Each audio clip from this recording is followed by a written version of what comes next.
together anyway. Does it? Yeah, it does.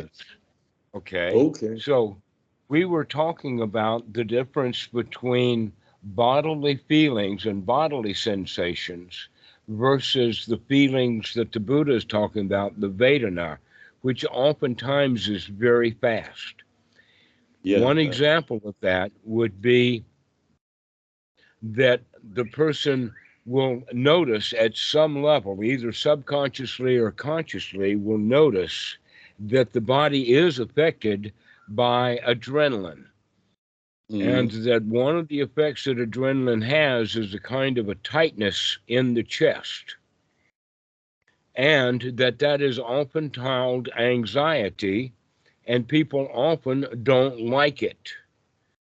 However, if they had just met a gorilla who was not acting pleasant, then that adrenaline would be the very thing that we needed to move on off, Yeah. to get up and go. So the inappropriateness is that we don't like anxiety when in fact it is a biological function that has actually helped preserve the human species as well as each individual one of us. But right now, that anxiety is not appropriate. And we wind up not liking it. And by not liking it, we want to get rid of it. Mm-hmm. And by getting rid of it and not liking it, we're actually having the kind of thoughts that produced it in the first place. And therefore, we will stay uptight and anxious because we're we're wanting something, we're struggling, we're desperately trying to get to it, and so the system says, "Okay, here's some adrenaline to help you do that." Mm-hmm. I I have seen that happen with AI, to where the Google speech thing and its AI just gets things backwards. Say again? The AI gets things backwards sometimes. All Just right. like this. The thought is, I want the anxiety to go away, but the thought itself is saying, okay, we're going to help you get rid of the anxiety. Here's some more adrenaline, Yeah, yeah, yeah, yeah, yeah. and causes more anxiety. However, if we can, when we see the anxiety, we can say, oh, I'm uptight and I may be afraid of what was the kind of thoughts that I were having. Like, oh, I've got to go talk to the boss, or oh, I've got to go to the bank, or oh, I've got to go vote, or oh, I've got to go do this and that and the other thing. And that's what brought up the anxiety to begin with. And then we can recognize, oh, wait a minute, I don't have to go do that right now. I can sit here and just relax. And that adrenaline will drain right away. Why? Because we're not thinking about that which created it, nor are we thinking about the work that it takes to get rid of it. We're just saying, oh, I don't have to do that. All right. So we can, in fact, then act wisely about that adrenaline. And one of the things we do is to take a deep breath, maybe take a walk around the room, go change our posture, or do something nourishing. The same thing is true about tiredness. That when the body gets tired, that's almost like the lack of adrenaline. It's the lack of, and so we go, "Ugh, I feel tired." Now, generally what happens is that we've got some sort of parent figure inside our head that says, you're not supposed to be tired right now. Get up and do your job. Mm. And so we then say, oh, I should not be tired. I don't like being tired. And so that's when we create misery for ourselves about the tiredness. What we can do instead is say, oh, I'm tired. That means that I need to make a change of pace. Maybe go take a short walk, maybe drink something. In fact, the cure for anxiety and the cure for tiredness, even though they're opposites, is the same thing, and that is to make a change, to do something different. And so if you're tired, go lay down. Then, in fact, sometimes it says, I'm tired, I'm going to go lay down. And after I lay down, I think of something to do, and now I'm not tired anymore. Well, I think what happens. I think what happens very often is I'm tired. So you lie down and then you go, I can't sleep. And I don't like not sleeping. I've laid down here in order to sleep. And it's not happening. So I Right, suppose the answer exactly. is, oh, get up and get up So again. in a way, the mind can be okay, but the body can be tired. Yeah. And so we go lay down and we think that, oh, because the body is tired, I must sleep. And now I can't get to sleep. In fact, that's something that our society, you could almost say that it is the pharmaceutical companies that are out there making profit off of lying to the people, saying you must sleep according to our schedule. You're supposed to get 8 hours, you're supposed to do this. Yeah. And that in fact, old people don't need as much sleep as young people. Babies sleep all the time. Some go-getters and some elderly don't get much sleep. Mm-hmm. Okay, so a one-size-fits-all model of 8 hours of sleep doesn't work. But there is something that we can do. We can start changing our attitude of I must go to sleep and therefore I'm unhappy and dissatisfied because I can't get to sleep. There's another way of thinking about it. And the new way of thinking about it is to say, oh, I don't have to go anywhere right now. I can lay here and enjoy the night. I don't have to sleep.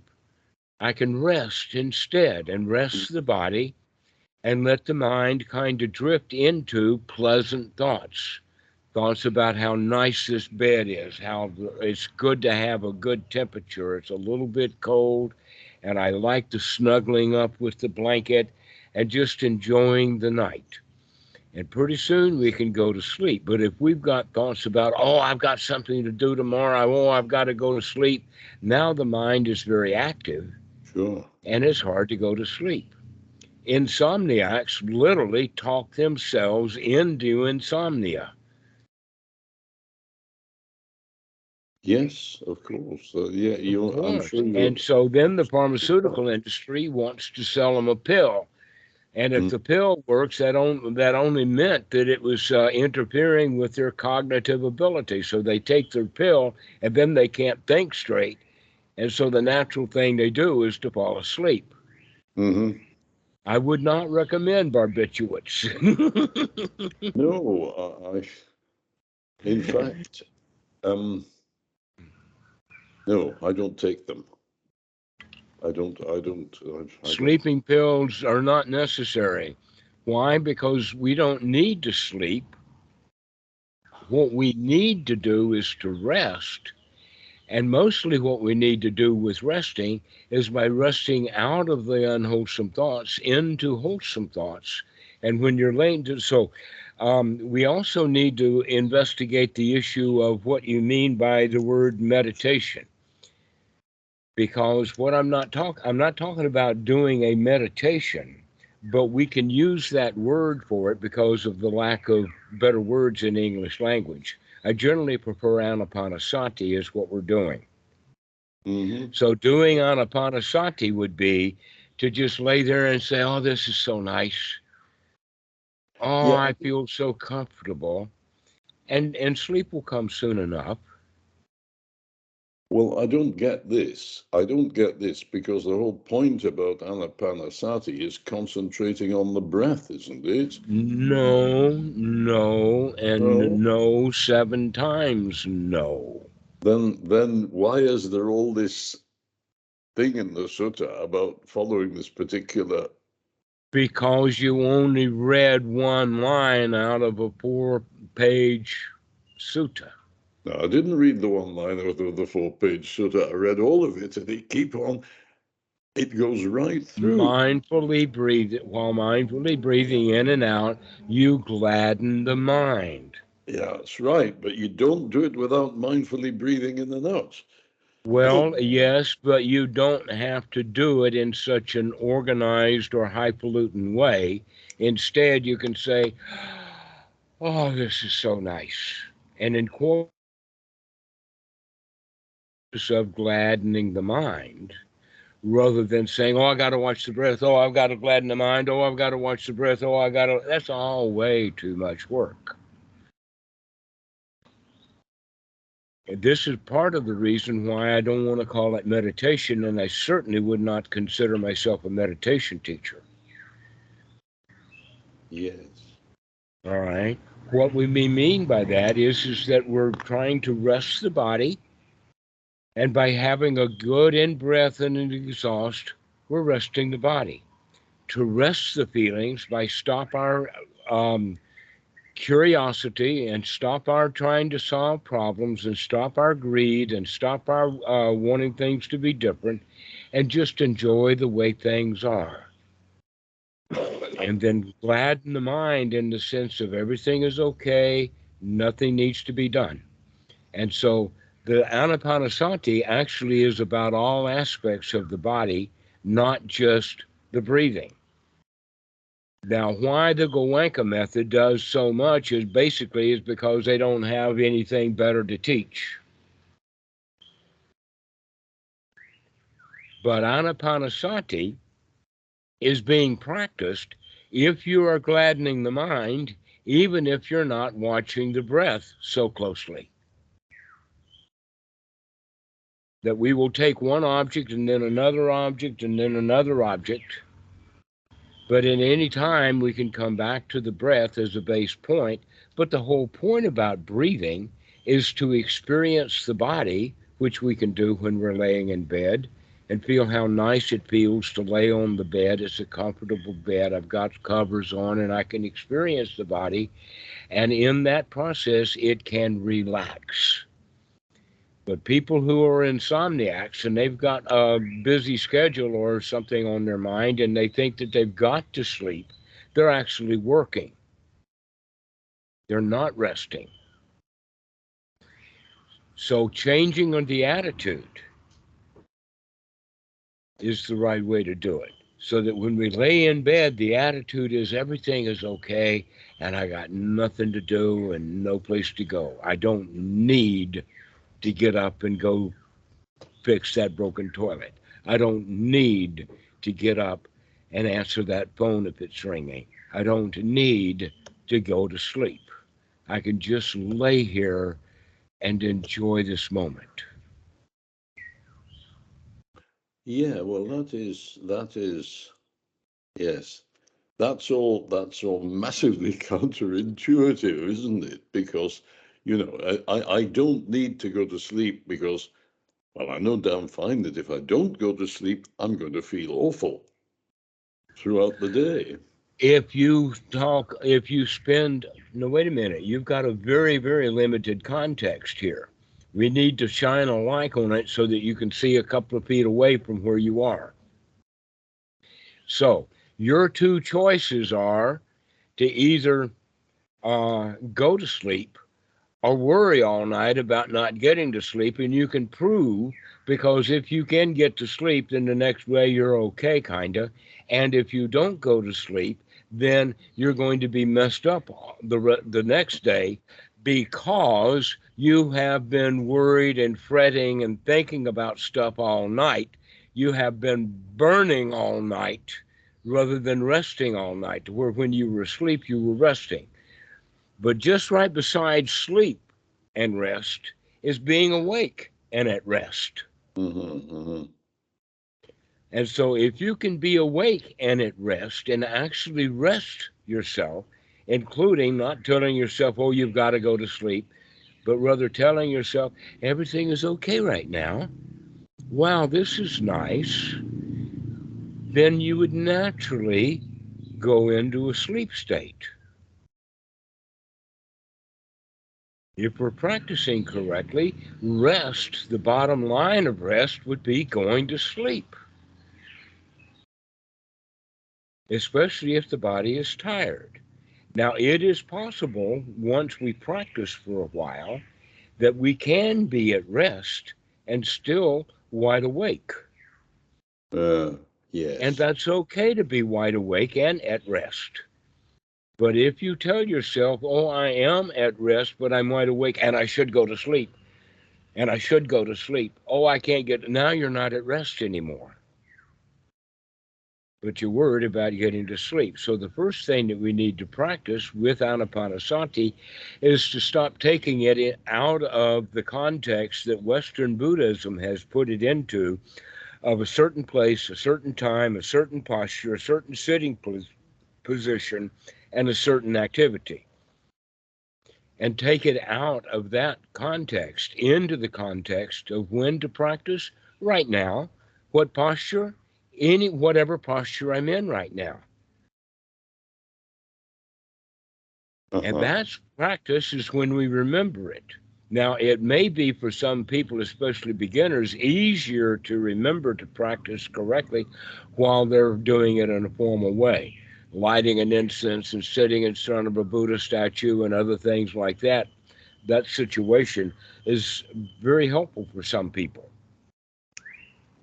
But also, other people will sit down with that incense and that candle and that Buddha statue, and they're sitting on the hard floor and they don't like it.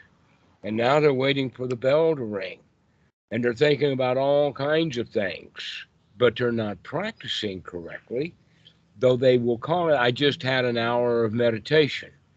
And they didn't do any of the stuff that we're talking about in Anapanasati. So meditation is kind of like a formal way of looking at it. In a way, it's the distinction, and you've heard this before, the letter of the law versus the spirit of the law. And so we're letting meditation is the letter of the law. You're supposed to do this, you're supposed to do that. I read it in the book and all of that. The way Uh-huh. that you've got it is to get it all right according to the letter of the law.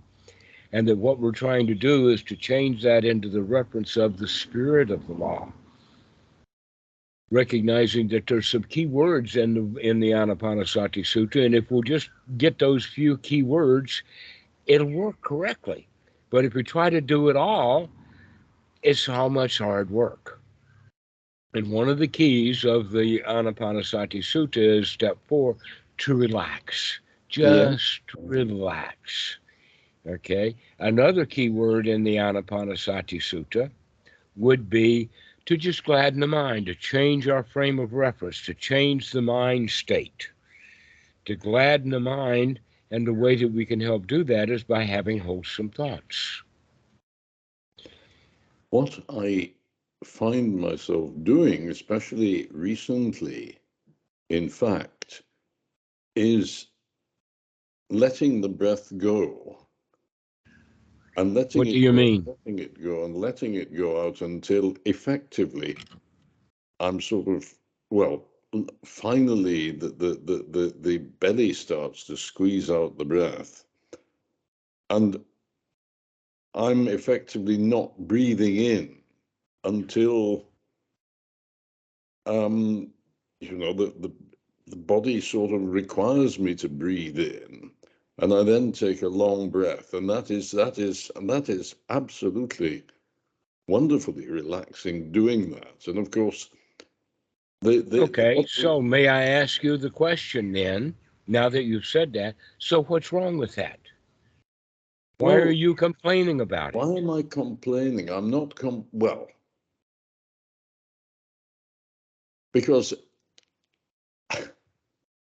why am I, well, well, Because you've heard that you're supposed to be watching the breath all the time. all the time. That's the one. Yes, that's it. I caught you. All That's the the one. time is the major enemy of the Western uh, Dhamma dude. That situation of all the time is our major enemy. Why? Because when we see that we weren't doing it all the time, we fuss at ourselves. Oh, you should have been doing it all the time.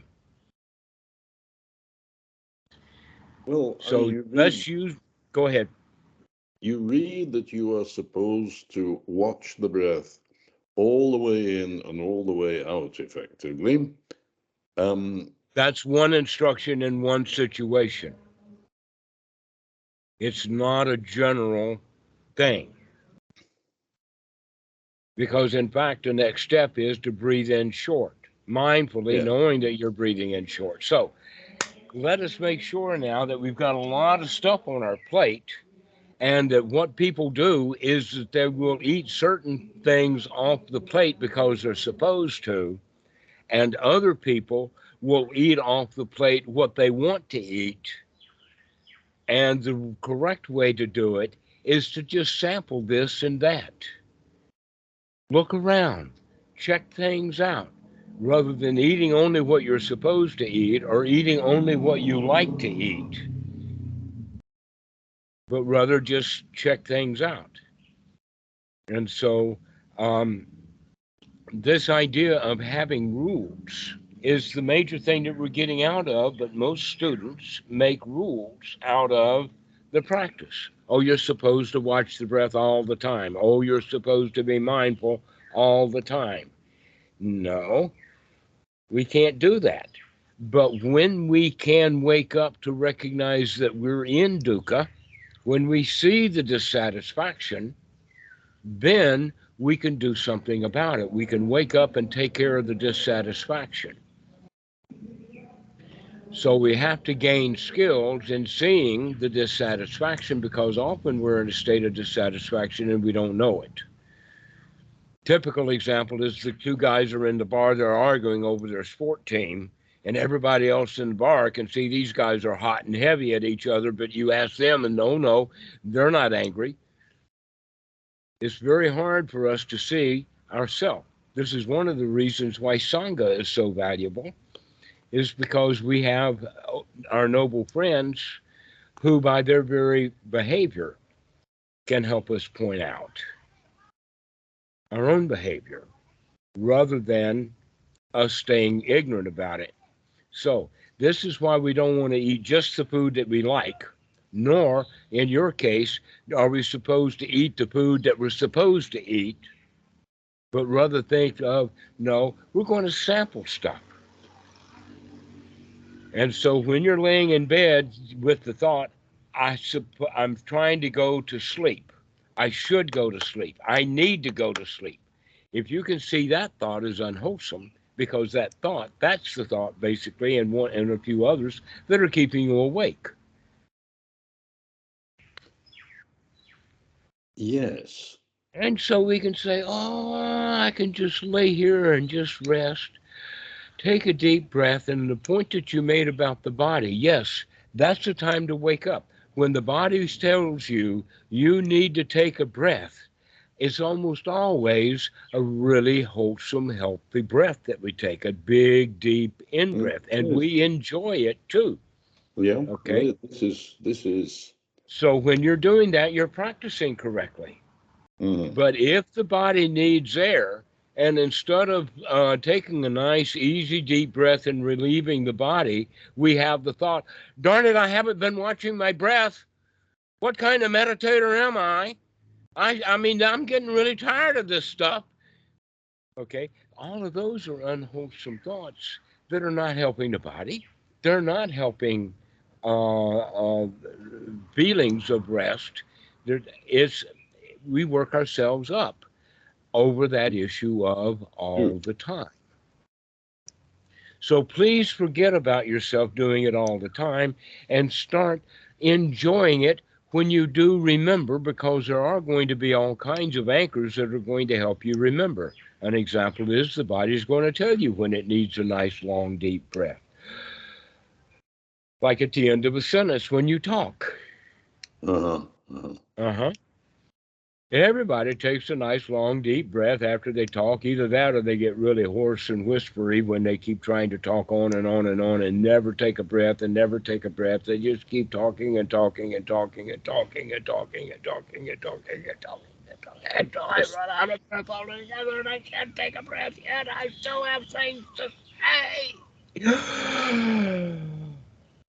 Wow, that was a big deep breath. Okay, so Yeah. every time that we make a sentence or laying in bed or anything like that, what's really going on is that the body has rang your bell. It's made you conscious. I need a deep breath. And the right thing to do is say, oh boy, hot dog, I love this body. I'm going to give it a nice, nurturing, deep breath. But what the average blow Joe does is he says, darn it, I haven't been watching my breath. That's why I need another breath. All this anapanasati stuff is so hard. And it all has to do, the major problem is all the time. So Well, we can stop that all the time stuff and start enjoying it whenever. in fact, when I do this, I am watching it. I am watching it all the time because I'm watching the sensations of letting the breath go and just sort of looking for, I suppose, looking for the point where it stops and the next cycle starts when What is the where it the? wants to What put, is it? I missed eh? your point. You said something stops. And I didn't Something catch what. stop. Yeah, you said it. You just said it. You're looking for the point, or I am looking for the point where effectively the the out breath stops, and the point comes where the body wants to start taking it in, Okay. and that is the point where you, in fact, I mean, what I'm doing, and this is, yeah, I take a long deep breath, I let it out. In fact, I give up on trying to let it out regularly and gently all the way and slowly. I just let it go and let it go and let it When go you say until, let it go, that means an out breath. yes, that's right. I mean, it means an out breath. There comes a point where nothing much is happening, and then I feel myself pushing with the lower abdomen, the breath until there's effectively, it feels like there's nothing in there at all. And that is the point at which the breath starts to take the The reflex. body demands a breath. Eh? The body demands a breath. Precisely. And that Okay. is when you Why take it can't you complete. see it? Okay, so here's the subtlety. You're going way into the point that the body is demanding a breath. Yeah. Why can't you wait? Why can't you see before the body demands it when the body is merely asking for a breath? Can you see it even sooner than that? Okay. I think Here's the point is that you still are trying to go to extremes, thinking that there is some value in doing things in extremes, like waiting for the body to go all the way out of breath before you take a deep breath. but actually it enhances the deep breath if you do that. It feels better.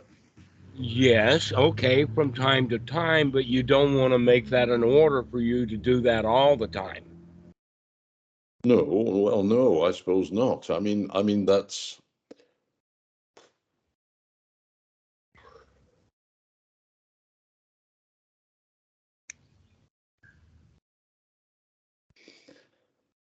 me watching my breath. um,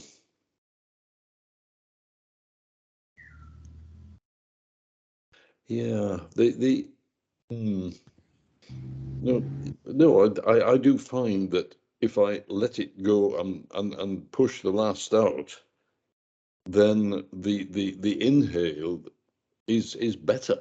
The inhale is deeper and stronger and more, if anything, Okay, pleasant. all right. So, what's the advantage of doing that all the time? Well, All the time, every breath, all it the doesn't time. actually work like that. I mean, No, it sometimes, doesn't. So, start giving yourself a break, give yourself a rest. And to do that, only occasionally. yeah.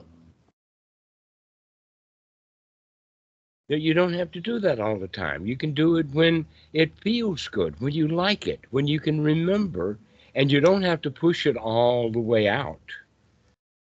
That in fact,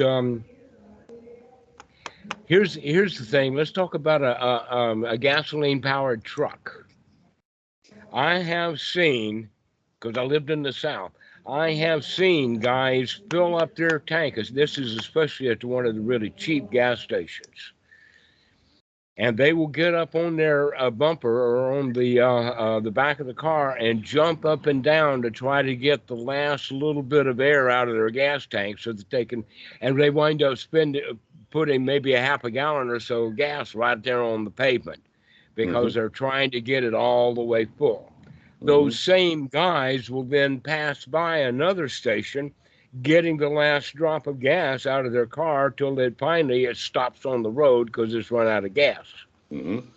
It would be better to more on a, let us say, more regular basis to just fill it up and just go and get gas when it's getting a little bit empty and make it easy on ourselves rather than trying to do all of the filling it up and all the way of the draining it down. That in fact they say for batteries that it's better to do about an 80%. Don't fill your battery all the way up. Yeah, I know. Okay. And so in Anapanasati, the way that I would recommend it, and I've said this many times, you might have not heard these, is that most people breathe at a level, a percentage, is they don't let all the oxygen out at all. And they don't take it in all. That in fact, what they're doing is about a 40 to 60, maybe a 35 to 65 range. And with that, they don't throw all of the other stuff out. So occasionally it's good to empty, but you don't have to empty with every breath. Just empty it out occasionally. And also, you don't need to fill it up all the way, not every breath. That in fact, it would be better to start mindfully breathing at about an 80-20. 80-20, so that you fill up at about 80% and then let it go at about 20%. Getting into the habit of doing that and training the body, and then the body will do that kind of automatically so that you're getting enough air. But a lot of people don't get much air. They go very, very gently, and that they don't breathe in very much, and then they don't breathe out very much. And so their lungs are neither ever full, which means that a lot of the stuff in the lungs, the bacillia, never get any job to do, while the ones at the bottom are so laden with crap that didn't get breathed out and didn't get breathed out. So occasionally emptying it all the way out and occasionally filling it all the way up is a very good idea. One of the ways that you can tell that, by the way, is with the shoulders rising. And what do I mean by that? The shoulders are rising and falling because that's the last part of the breath.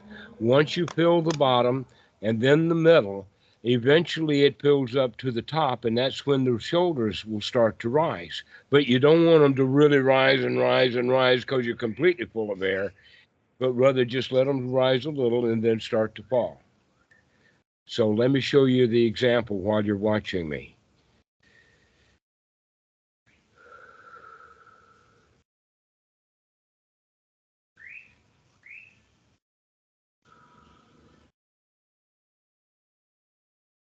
Not breathing all the way out and not breathing all the way in, but breathing more than we would normally breathe.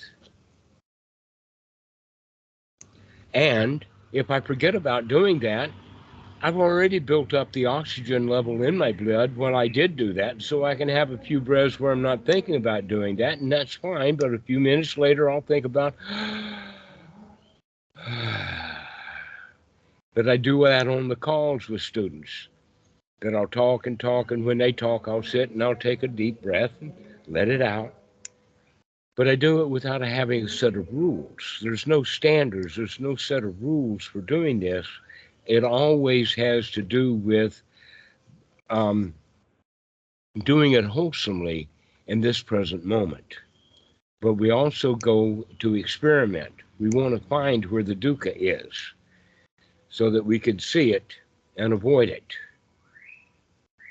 And so the kind of thoughts like I must get to sleep, or I should do anapanasati breath every breath, I got to do it all the time, these are actually unwholesome thoughts. And part of that has to do with wanting to get something out of it. We're still trying to make progress. And the right way to do it is to recognize that you've already arrived to this present moment. The only destination that is ever important is this present moment. We finally got here. And so now we can rest and take a deep breath. But most meditators are wanting something. They're wanting a jhana. They're wanting removal of suffering. They're wanting nibbana. They're wanting enlightenment. They're wanting sotapan. They're wanting this, that, and the other thing. And so they're working at it. And what the teaching is to stop working and relax and enjoy the fact that you have just arrived at the destination of here now. Hmm. And it makes it very easy. Then the practice is actually very easy because we're practicing arriving and enjoying the fact that we've arrived. But most people are not practicing arriving, they're practicing being on the way. They're practicing being on a journey.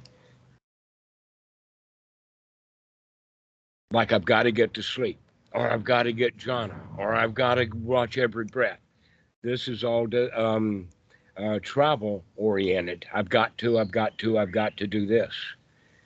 And we can change that mentality into, oh, wow, this is so nice. This is good. I've arrived.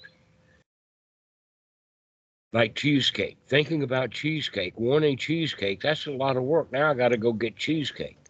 But if I got cheesecake in my mouth, oh, I can have the feeling of, oh, this is so nice. Oh, I like that taste. This is really good. And it's all a mind state. So the next time that you're laying down, just enjoy laying down. And the next time you take a breath, just enjoy this breath. Well, as you talk, in fact, that is what I'm doing. But I do still find myself pushing out precisely because it's enjoyable pushing out. Well, if you like doing it, then that's okay. Some people enjoy running the 100-yard dash. Yeah, I've never understood that one. Yes. Some people enjoy lifting 200 kilograms. Well, yes, you. And so I'm not trying to take away your enjoyment, but instead, I'm showing you that you can take the work out of it to where it is enjoyable rather than I did it because I want to enjoy it, but it's not good enough yet. I got to work again to get it, and then I'll enjoy it. Always the postponement of gratification rather than just being in that state of gratified right now. This is good enough. I'm satisfied right now. Satisfaction. Wow. What a relief.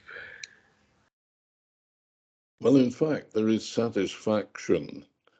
There is satisfaction in getting to the point where it seems like no breath is happening in or out. And that feels good. It doesn't last, but it feels good. Okay, well, enjoy that and continue to remember to just enjoy, to enjoy your breath, to enjoy the body. Because you experience all kinds of things, and then we don't pay much attention to all of that bodily input. For instance, can you feel the wristwatch on your left hand without looking at it? Without looking at it. If I put my mind to it, yes, of course. Right, exactly. When I mention it, there it is. But those sensations that watch has been doing have been there all along, and you just weren't paying attention to it. But now that you pay attention to it, put your mind on it, so to speak, you can actually feel that. You can also feel your thumb on your neck if you pay attention to it. Yes, there is the feeling that the piti and the sukha are there all the time, but have to be found. It's a matter of finding them, finding something that is there. Although how this That's a fits good in, point. That's a how, very, very good point, is to find something that's already there. but how does this fit in with Paticca Samuppada, where the piti is not going to be there unless circumstances, uh, um, unless the process goes through to produce it. It can't be there all the time because nothing is there all the time. Nothing is there all the time. Right. Okay, so here's the first part. Is the teaching of Paticca Samuppada is just a detailed version of the second noble truth, the cause of suffering.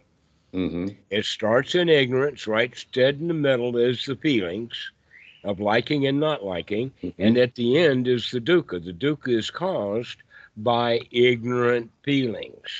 Mm-hmm. What do we mean by ignorant? That means we're not paying attention. Now, I'm not saying that that watch is causing you dukkha, but it could possibly start scratching your arm and put a dent in it, or make some damage for your arm, and you weren't paying much attention to it. And so the watch itself is causing an irritation, but the real irritation is that you weren't watching the irritation. You were ignorant of the irritation. And yet you could start getting irritated at other people when in fact the irritation was coming from the watch. This is what we mean by Paticca Samuppada, is how do we wind up irritated? How do we wind up being dissatisfied? And Bhikkhu Buddhadasa has a major point with this, and that is that if we have wisdom at the point of contact, when that watch contacts your skin, are you aware of it? Or are you ignorant of it? Well, I need to be ignorant of it, in fact, most of the time, because it isn't particularly comfortable when I do watch it, because it's sort of sticky. It's sort of sticky. It's sticking onto the wrist, Aha. and Well, that is let's not go down that a little bit. Then why do you wear the watch? If it in because fact I'm causes a bit of discomfort, why do you wear it? Or another way of thinking about it, why don't you put it away for a day or two and see what it's like without it? For one thing, here's something about wristwatches, and we're not talking about cell phone watches. We're talking our timepieces, clocks, and whatnot in the cell phone, but we're actually talking about the wristwatch because they're okay. very famous, especially for older people. Okay, if you have a wristwatch, then it's easy for you to tell the time. The wristwatch will tell you, and the wristwatch will probably be more accurate. But when we go to the watch, we don't wear the wristwatch because nobody there wears a wristwatch, which means the time is not so important. But the wristwatch is there to remind us that time is important. The old phrase is time is money, look at the clock. Mm-hmm. And sometimes the joke is time is money, look in the clock, because the actual money is in this grandfather clock. Yes. Okay. But the point is that you can learn to tell time better by not having a watch, because then we start Mm-hmm. relying upon the reality. The time of day is more defined by the sun. So if you know where the sunlight and which direction the shadows are falling and all of that, then you can tell time pretty well. That in fact our ability to wake up um, can be increased by not having the watch. And there you have a watch that's on your arm that pulls on the hair of your arm and is somewhat uncomfortable. And so you could begin to ask the question, well, could I do without this watch? I've been wearing this watch for 50 years or one just like it. Can I do without it for a day or two?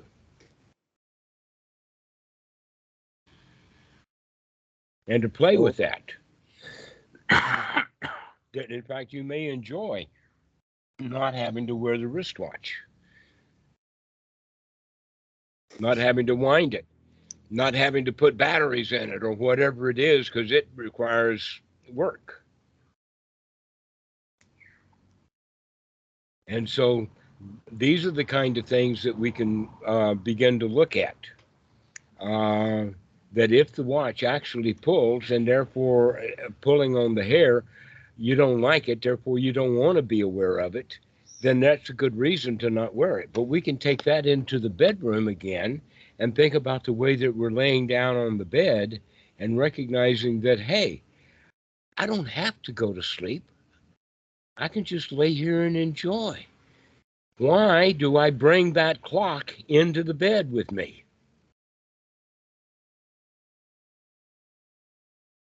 Why can't I just lay in the bed and enjoy being without looking at anything or caring about anything or wanting to go to sleep? I can just enjoy this present moment, be in the destination rather than on the journey. Because actions have consequences and not sleeping has consequences too. Ah, but thinking about going to sleep has consequences too. Mm. It keeps And you I'm up. not saying to stay up all night. I'm saying to give yourself a break about how much bad consequences are happening because you can't get to sleep. And instead say, I don't have to go to sleep. I can lay here and enjoy the night. Let me just lay here and enjoy, and I'll be fine tomorrow. I'll be okay tomorrow. Everything is going to work out just fine, and I don't have to pressurize myself. Mm.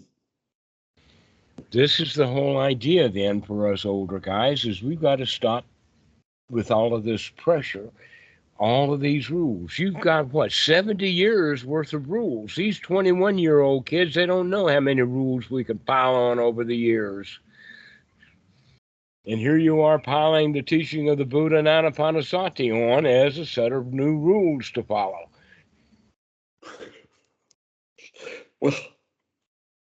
Well, it's it's rather more than 70 years because it starts very young getting the rules in, and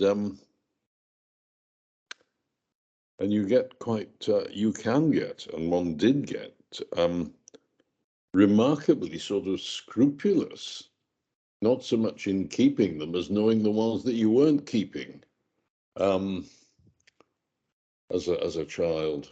But there it is. That's not good. Okay, that's interesting about the watch. But it is not. I know it. I've known it's not comfortable particularly, but I've disregarded it since I first had one when I was about 10, I suppose.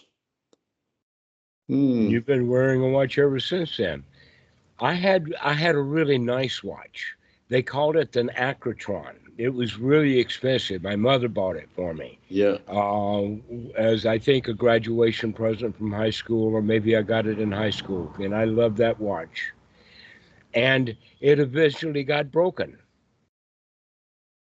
But the point was is that I was, other than my own pride, I was no better with or without that watch. That it was just a mental attitude, and that when in fact I stopped wearing a watch way before I got into Buddhism. I think it was like I had one watch or so after that Akatron got broken, which was when I was in college. And then I stopped wearing. I think it was when I was working for IBM that I quit wearing a watch. Mm. Mind But you, but I began when I was a monk. Then that's when I began to really figure out that I know what time it is good enough without the watch. That my guess of what time it is good enough. I don't have to have it exactly right. mm-hmm. Oh, well, I know people that can do that, that have a very good idea of the time, without wearing a watch and watching the time. But that's interesting anyway. It's interesting. Hmm. Well, if you can remember that about the watch, you can also remember that about the sleep. So that when you're tired, you rest. And when the body is ready to go to sleep and the mind is ready to go to sleep, that will happen. And the better thing to do is to stop hassling ourselves over doing it. Hmm. And instead just enjoy this moment, whether you're about to go to sleep or wide awake in bed. Right, right. Yes. Rather than telling yourself you got to go to sleep, you got to go to sleep. Oh, no, you don't have to go to sleep. You can get all the rest you need by laying here for the next 30, 40 minutes or maybe an hour, and then you'll drift off to sleep. But you could spend 4 to 6 hours worrying about, I got to get to sleep, I got to get to sleep, I got to get to sleep. And then we're fighting with ourselves all night long instead of just enjoying the night. Yes. Well, of course, this is this is all um, unarguable. I mean, this is what you're saying is absolutely right, but it it doesn't work always at the point of contact. Well, all we need to do is remember. And Hmm. so we had this conversation today. Make a point during the day. At least tonight, I'm going to remember to enjoy the night when I go to sleep, when I go to bed. Put that Yeah, on. Put that on your to-do list of when I go to sleep tonight. When I get in bed tonight to go to sleep, I'm going to enjoy it. I tend not to have to-do lists, um, and it doesn't seem actually to work particularly badly, that, because Well, the other thing, look at the stuff that you do have on your to-do list. You've got a long to-do list.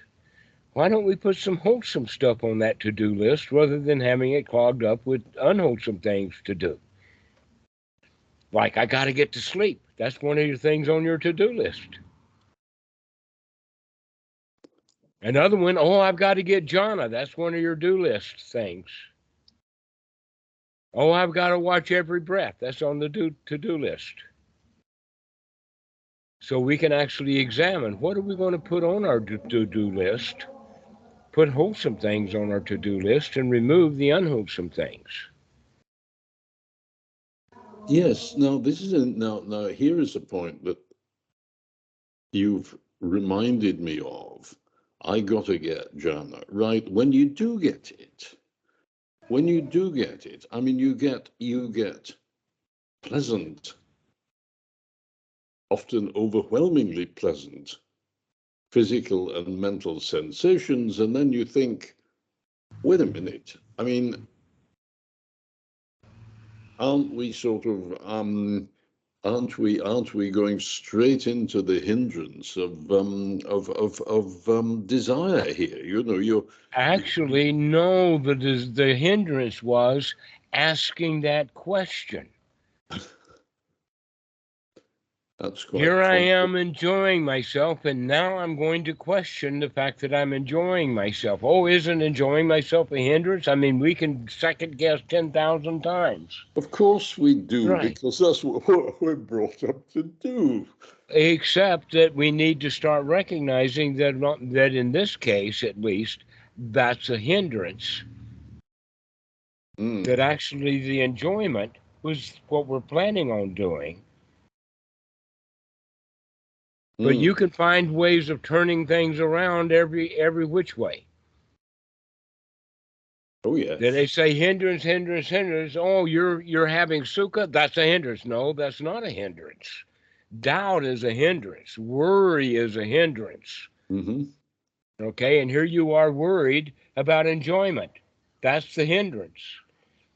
You're in Well, doubt about, oh, if I go and enjoy this, that's going to be a hindrance. Well, the doubt itself, that's the hindrance, not the enjoyment. The enjoyment's good. The worrying about what the results of it, that's the hindrance that will prevent you from going back into the enjoyment.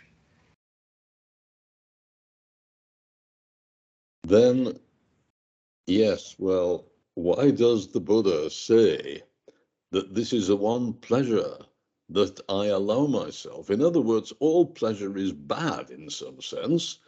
I can only No, I can only no, allow myself this one. no, no, no, no. That's not true. I mean, pleasure is sinful, and if it costs money, it's even more sinful. Well, that may be the case, but there is a major difference between gaining our pleasures from the outside world, Yes, of going to a course. brothel, getting Yeah, drunk, sure. watching TV, doing all of that kind of stuff on the outside, looking for pleasure. Basically, looking for love in all the wrong places, looking for pleasure in all the wrong places. But the Buddha said, actually, why am I afraid of the pleasures of the mind? Why am I afraid of the pleasures that come with the first jhana? And that's when he changed his mind. It's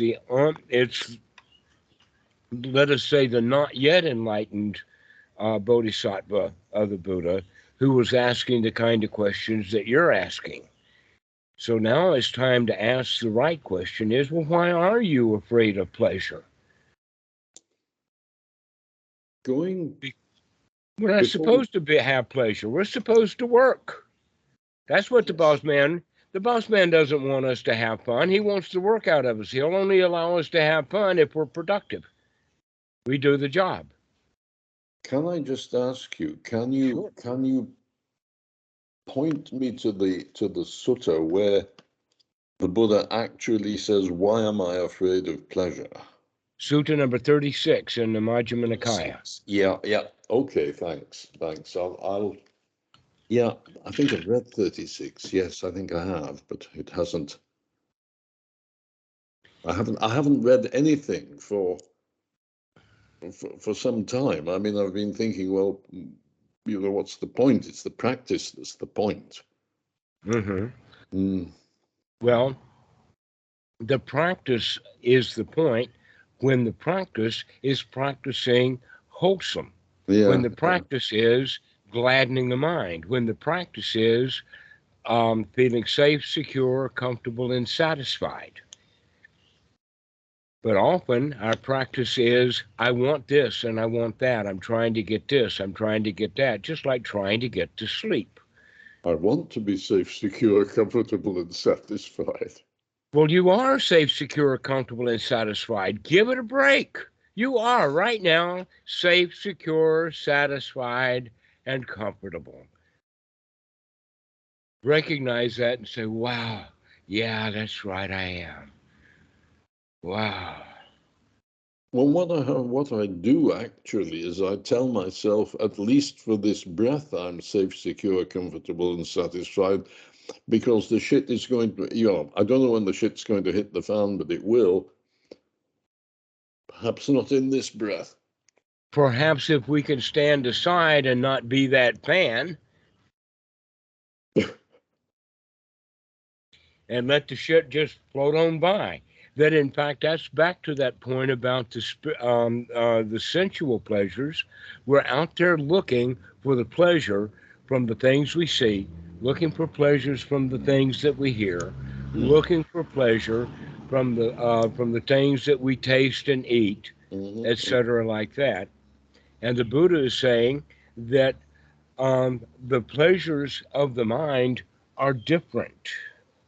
sure, sure. Most people are saying, oh, I want to go get laid. Oh, I want to go get drunk. Oh, I want to go have some drugs. Oh, I want to go meet this. Oh, I want to go buy a new car. Oh, I want, I want, I want. And the wanting is not the pleasure. And that generally we don't get the pleasure out of the things that we want. Sure. So we make that change. And the change is that let me sit here and stop wanting stuff and just appreciate what is right now. Mm-hmm.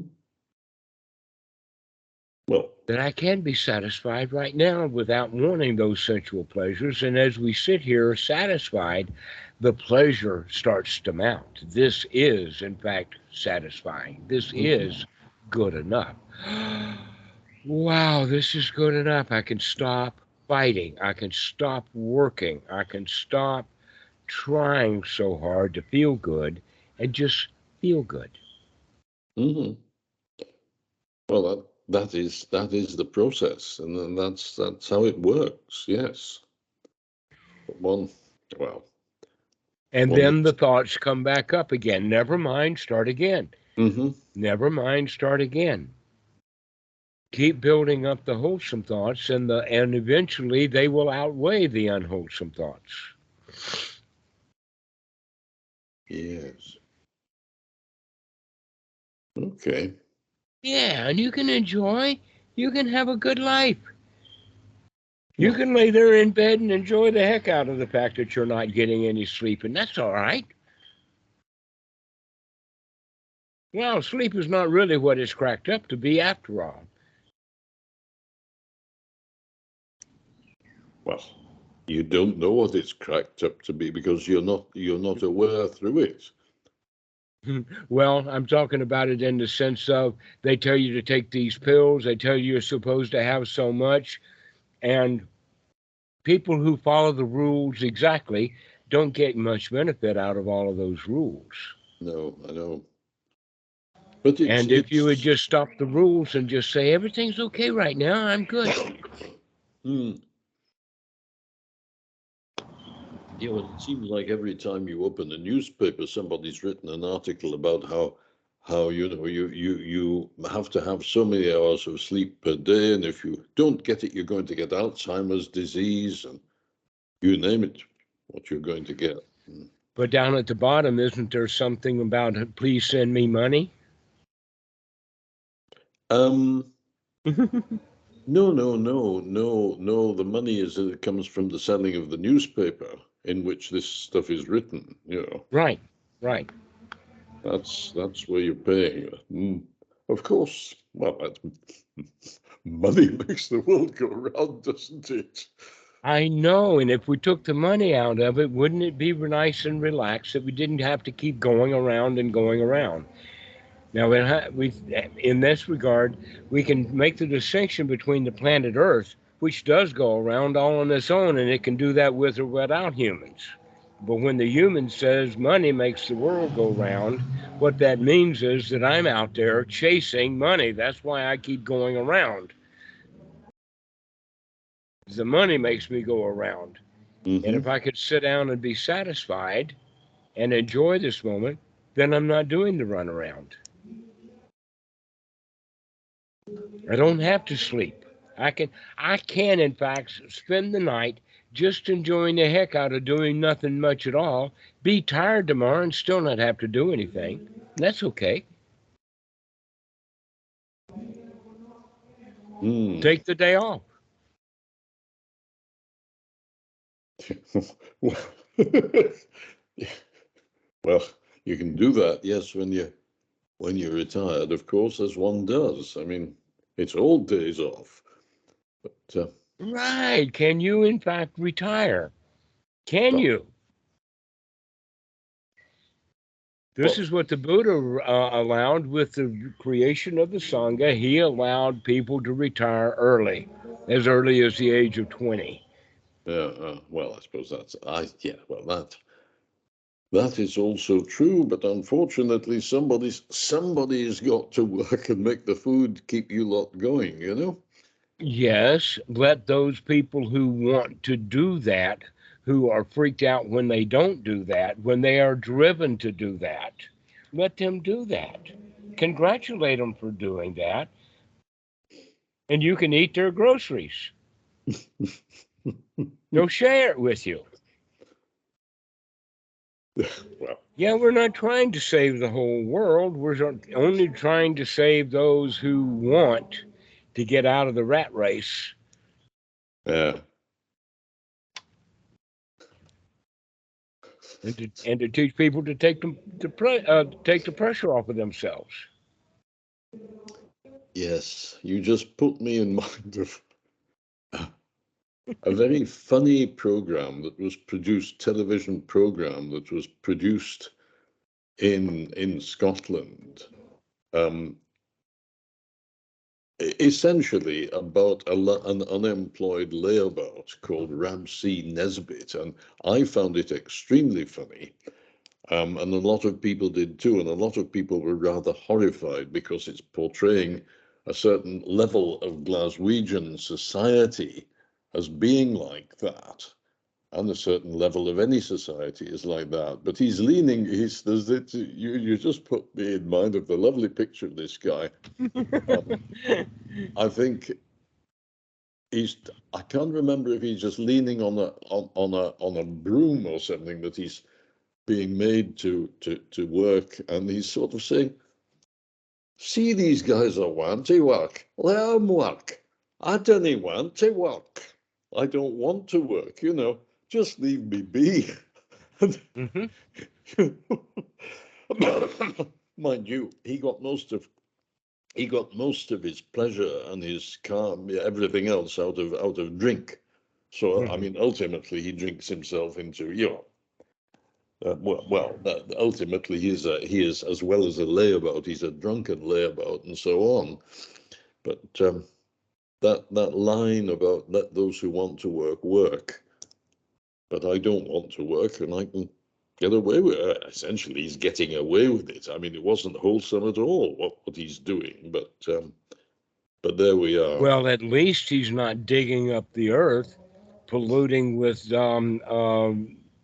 cobalt and Mm, lithiums and all that sure. kind of stuff. At least he's not out there with his train saw cutting down trees This is true. This is true. that doesn't society in fact need layabouts?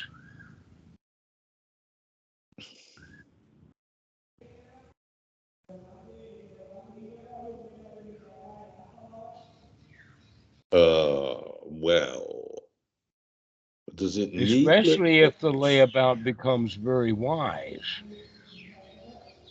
That during his layabout, he actually started watching, he started figuring things out. Okay, here's an example of that would be Eckhart Tolle. Oh yeah, Part yeah. of part of his life was that he spent about 2 years sitting on a park bench in London. I imagine that he had to deal with all kinds of bobbies and other people like that, telling Hmm. him, "Why don't you get up and go get a job? Why don't you go do something?" And yet the whole world is much better off because, in fact, he didn't. He just sat there until he figured out that it was okay to sit there. Well, I think I read one of his books. The impression I got that he was sitting on that park bench being extremely unhappy Hmm.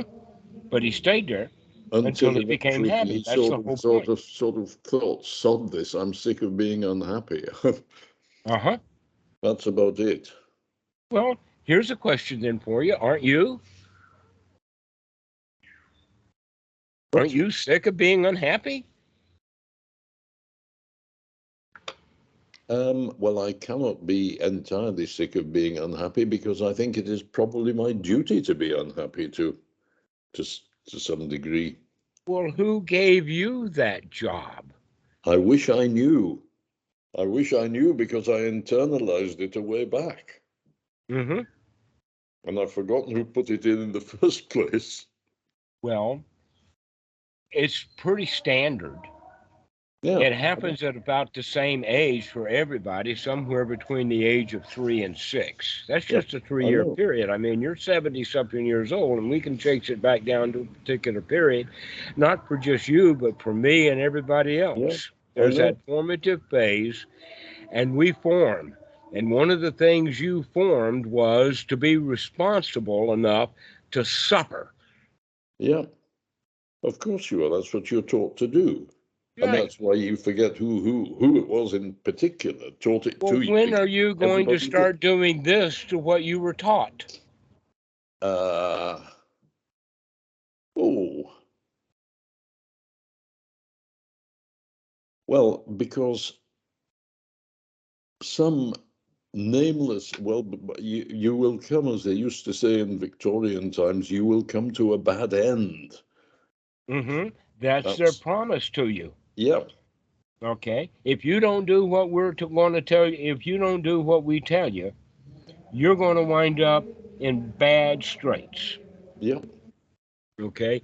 This is the situation. Let me explain this to you. We can get into it a little bit deeper. But within psychotherapy, they have the qualities of permission, protection, and potency. Mm-hmm. Okay. The permission, you don't have that permission. That in fact, the permissions that you have gotten is to feel bad, feel responsible. You got to toe the work. You got to lift the bail. You got to go do what you were told to do. You Mm-hmm. don't have permission to sit down on your butt and enjoy yourself. Of course. The second one, potency, power, is that they tell you, oh, you can't do that. You're not ready. You don't have the resources, etc., like that. How could you possibly sit down and enjoy yourself when all the people you see have to work? They've been told that they've got to work. Yes. One of Do the you first. have it available? And that's what my job is, Gerry, is to give you the the uh, the mental state to where you say, I can do this. I can lay in bed and just enjoy it. I don't have to tell myself you've got to get to sleep.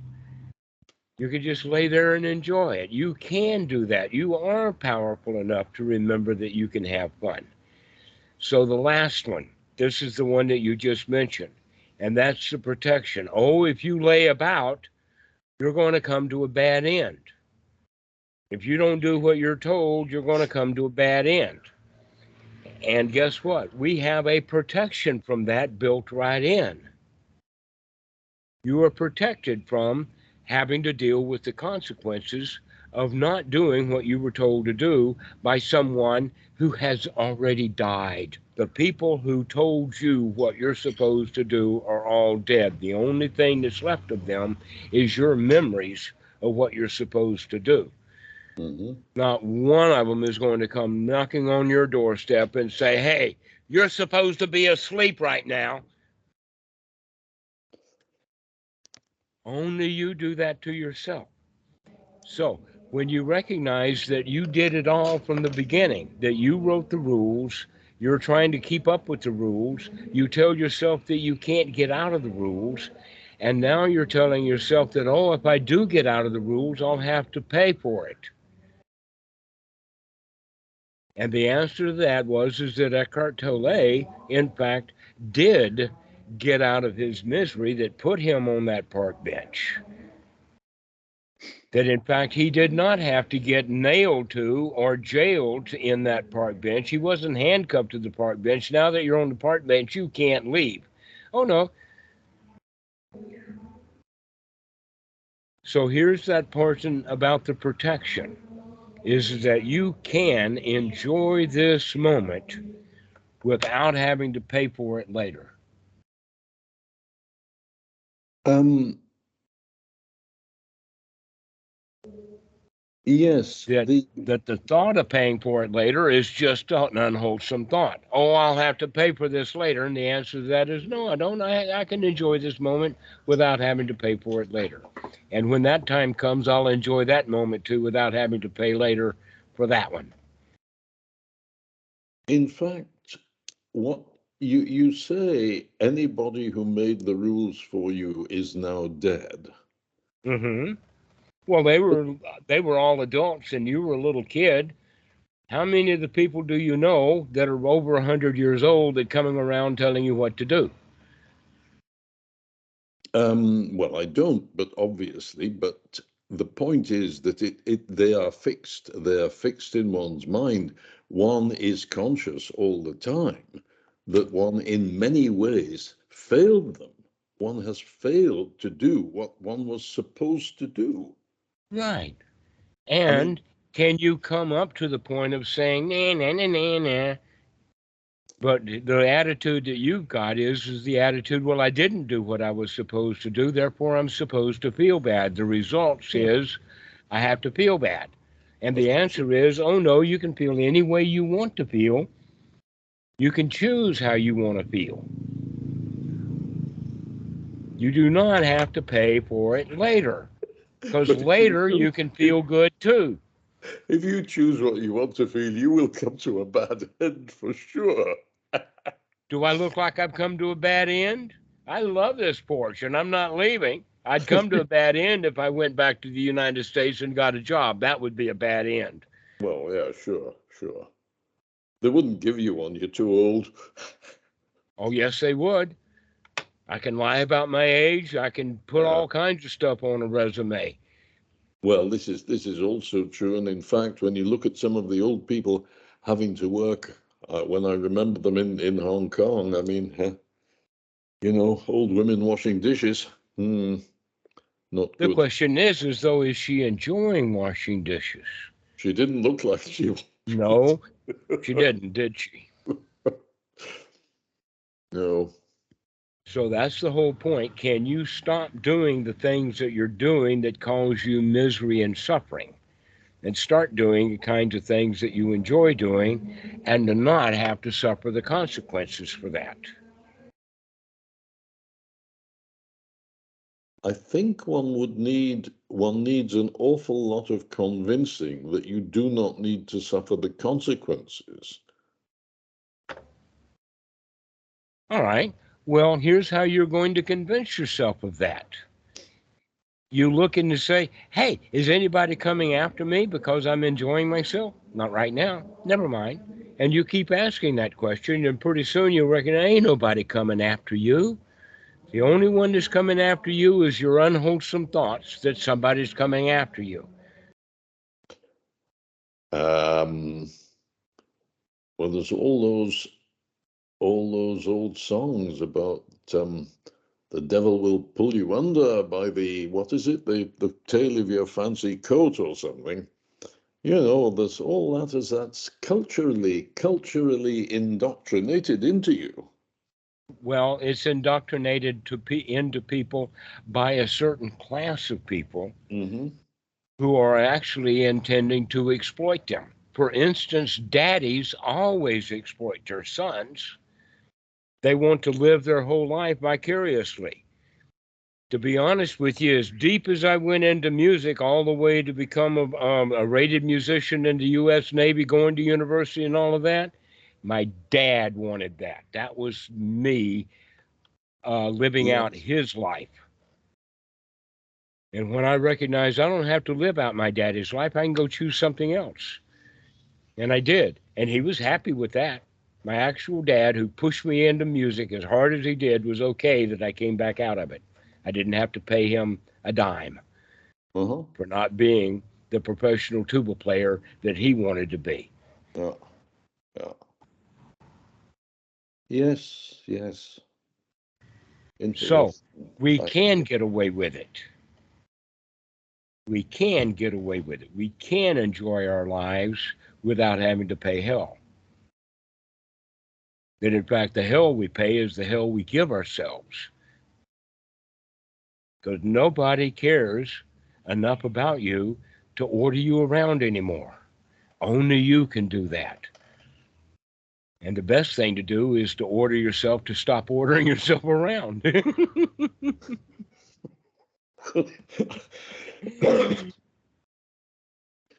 Geez, we've been going on for an hour and a half. Have we? I didn't know it was that long, about 18 minutes after the hour. So, in any case, I've really enjoyed this. You give me a challenge sometimes, and Well, that's okay. I enjoy it. It's yeah, not my well, punishment, it's my joy. good, good. Well, thank you for that. I yes, well, no doubt people will watch it and perhaps they'll learn something. I don't know. Oh, absolutely. Yes, I think that this is a valuable lesson.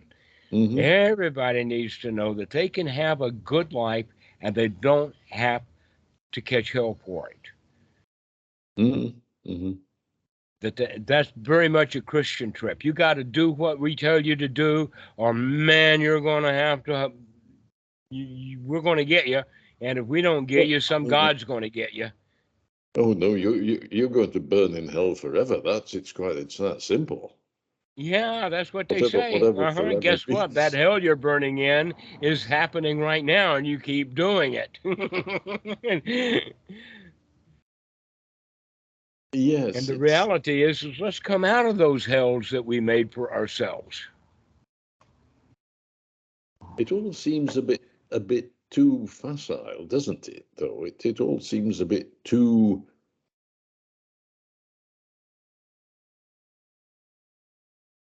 easy. There must be more in the universe than just sort of, you know. There must be a karma machine going to get you somewhere. Okay.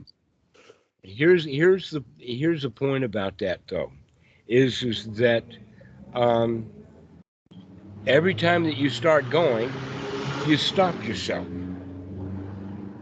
because of the possibility of retribution. That you and the question is, can you get past that and say it really is okay that I lay here and enjoy myself tonight, and not have to worry about being tired the next day.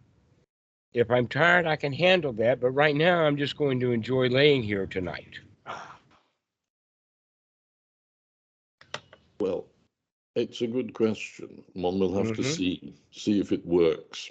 Yes, go try this out. Go play with it. Enjoy. Yeah. And in fact, just laying there is enjoyment enough. What's your other choice? Is to complain to yourself about not getting to sleep? Well, That telling yourself to go to sleep and not going to sleep, that's a kind of hell. where's the flames? Up here, that's where the Well, hell is. And not only are the flames, but it's smoldering. The Buddha talks about it like that, as we burn by day and then smolder by night. And here we are laying in bed. Oh, I've got to do this tomorrow. Oh, I need to get to rest. I need to go to sleep so I can do blah, blah. And the answer is, I don't have to worry about what happens tomorrow. I'll take care of that then. Right now, I'm just going to enjoy myself and get really rested. And then we stop thinking so much about what needs to be done. And the mind slowly slows down. You can actually, by enjoying the night, you can get to sleep faster than by ordering yourself to go to sleep. oh, I know. On the occasions when that works, yes. Well, it works when you remember to Yeah, do it it does. so Yeah, that it'll work. of course. That's where we come in with the sati is, can you remember that Uh-huh. you can take it easy tonight? You don't have to pressurize yourself Mm. for going to sleep. You can just